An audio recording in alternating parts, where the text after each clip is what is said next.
Bonjour à tous, mon nom est Marianne, nous sommes le 29 novembre 2015. Beaucoup de choses qui sont sur le point de basculer dans notre petit monde. Et c'est sûrement une des dernières études, sinon la dernière, qu'il me sera permis de faire avant que tout ne bascule. Avec les événements de COP 21, ainsi que, alors en cette année de la lumière, nous avons aussi la grande mosquée de Strasbourg qui invite le ministre des Affaires islamiques d'Arabie Saoudite.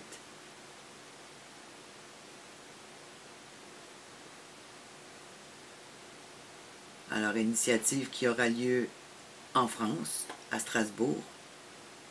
On nous dit que ce dignitaire religieux de l'Arabie Saoudite, comme Ibn Baz, Fazan, Uthemin, Jezari, ils prescrivent, outre le djihad offensif, la peine de mort à l'encontre des apostats, des homosexuels, des innovateurs et des hérétiques.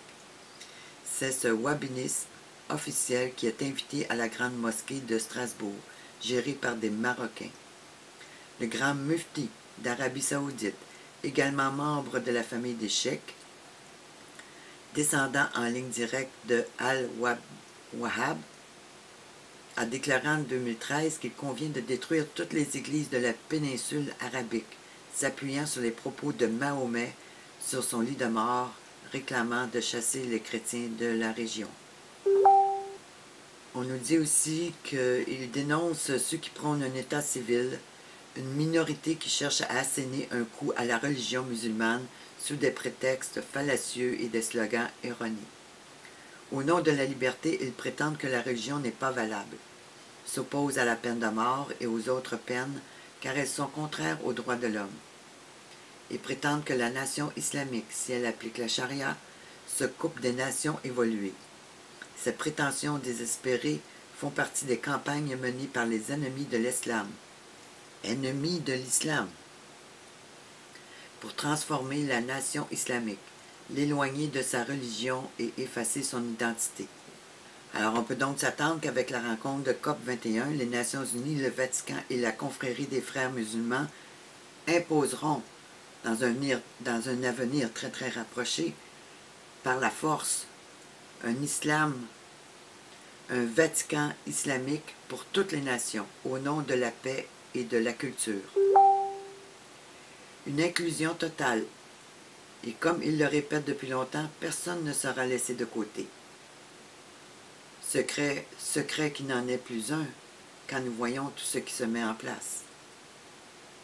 Alors, dans leur réunion environnementale, on peut s'attendre qu'il se passe bien des petites affaires secrètes là, dans ce sens-là. Puis, si on regarde un peu l'année de la lumière, c'est une initiative de l'UNESCO et du Vatican. Les participants se pencheront notamment sur l'Église et l'astronomie, sur la voie coranique de l'étude du cosmos, sur le calendrier grégorien, pas le calendrier de Dieu, le calendrier juif, mais sur le calendrier de l'Église catholique, et sur l'histoire de l'univers. Alors, on estime que le dialogue entre l'islam et le christianisme ne doit pas se limiter au cadre du droit et de la religion.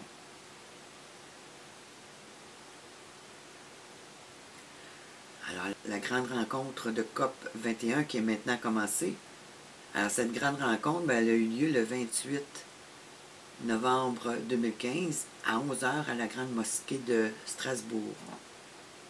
Puis on rappelle que COP 21, qui a lieu à Paris du 30 novembre au 11 décembre, le président de la CECC a rappelé que la présence d'organismes confessionnels dans les débats sociaux et nationaux était particulièrement importante.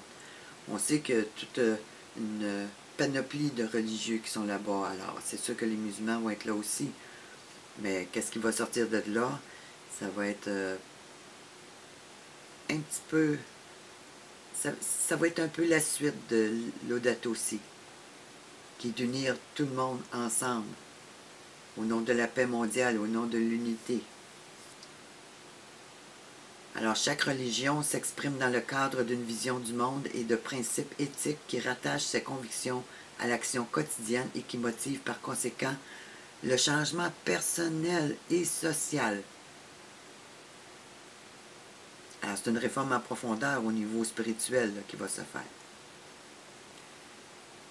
On dit que Monseigneur Douglas a souligné que les organismes religieux étaient profondément engagés aujourd'hui dans la collaboration œcuménique et interreligieuse.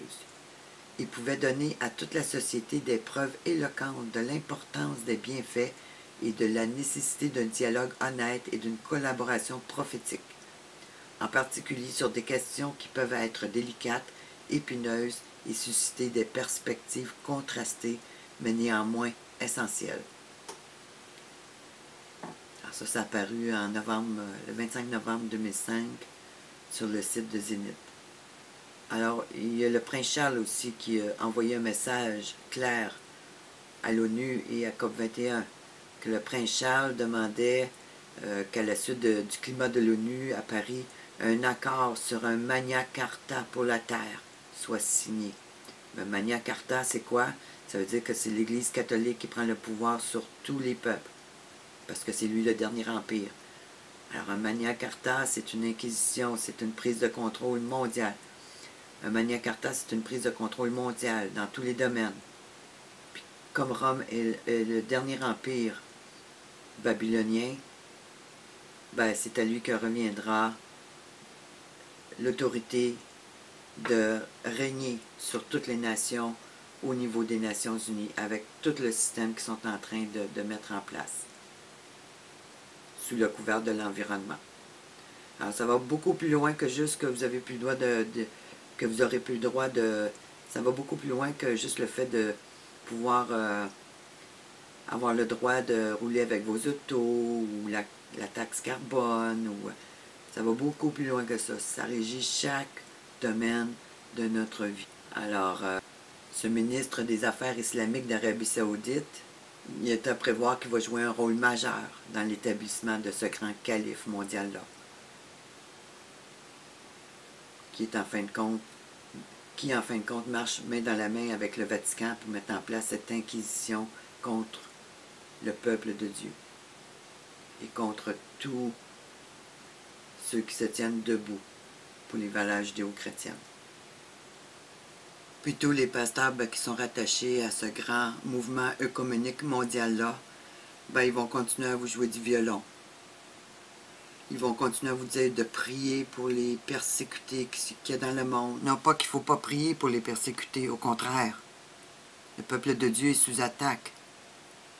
Mais là où ce que je veux en venir, c'est qu'eux savent très bien ce qui se met en place. Puis que ce soit via vos églises ou via des organisations humanitaires, ils sont complices de ce qui se met en place. Mais ça, ils ne vous le diront pas.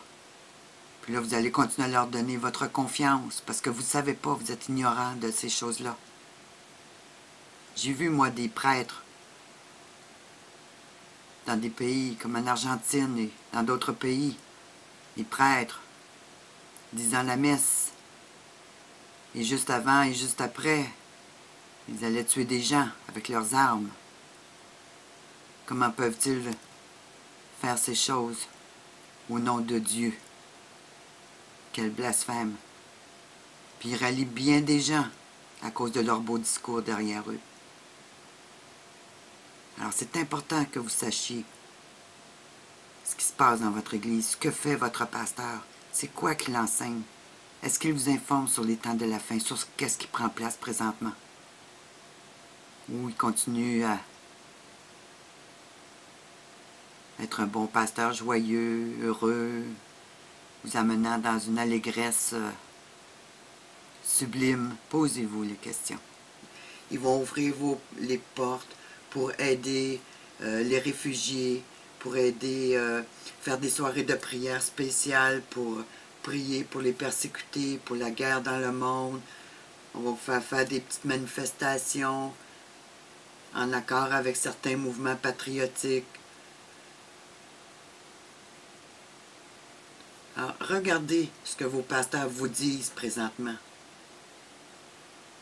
Est-ce qu'ils vous disent les choses que moi je suis en train de vous dire, puis que d'autres tentent de vous dire depuis des mois et des années?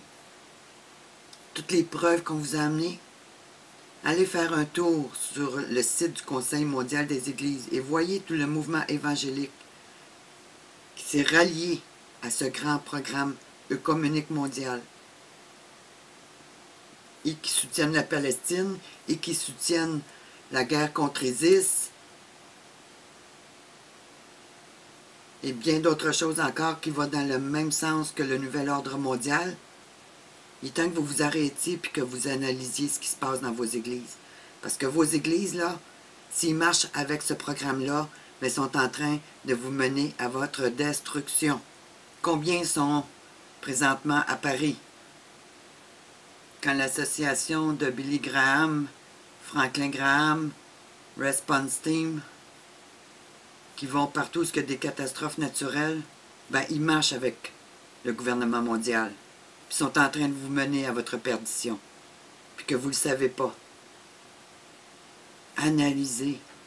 L'heure est tellement grave. Puis tous les pasteurs qui sont rattachés à ce grand mouvement